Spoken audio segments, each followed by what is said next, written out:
If you're over 50, supplements may seem harmless, but some combinations can quietly damage your heart, liver, or kidneys without warning. Doctors across the US and UK are warning it's not the supplement itself but what you mix it with that creates the danger. Today, we'll reveal 6 supplement combinations you should never take together, especially after age 50.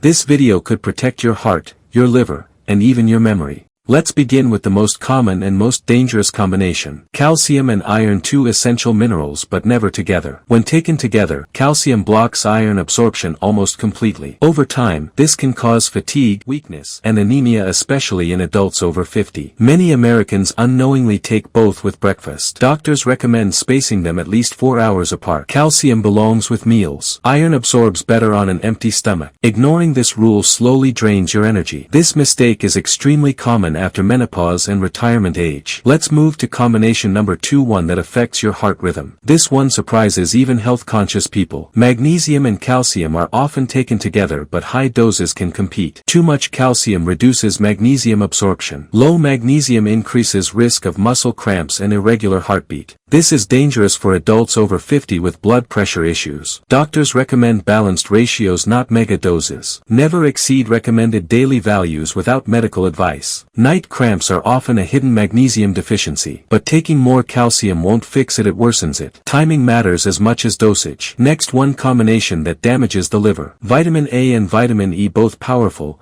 both dangerous together in high doses. They compete in the liver, increasing toxicity risk. This can cause nausea, headaches, and liver stress. Fat-soluble vitamins stay in your body longer. More is not better, especially after 50. Many multivitamins already contain both. Adding extra capsules creates silent overload. Liver damage often shows no early symptoms. Blood tests are the only early warning. Let's talk about bones and a dangerous pairing. Zinc blocks copper absorption when taken long-term. Copper deficiency weakens immunity and nerves. Many people take zinc daily after 50, but forget copper entirely. This leads to numbness and balance problems. Doctors recommend balanced zinc to copper ratios. Never supplement blindly. Check labels carefully. Nerve damage takes years to reverse. Now, one combination affecting your medications. Thanks for watching Health Hub.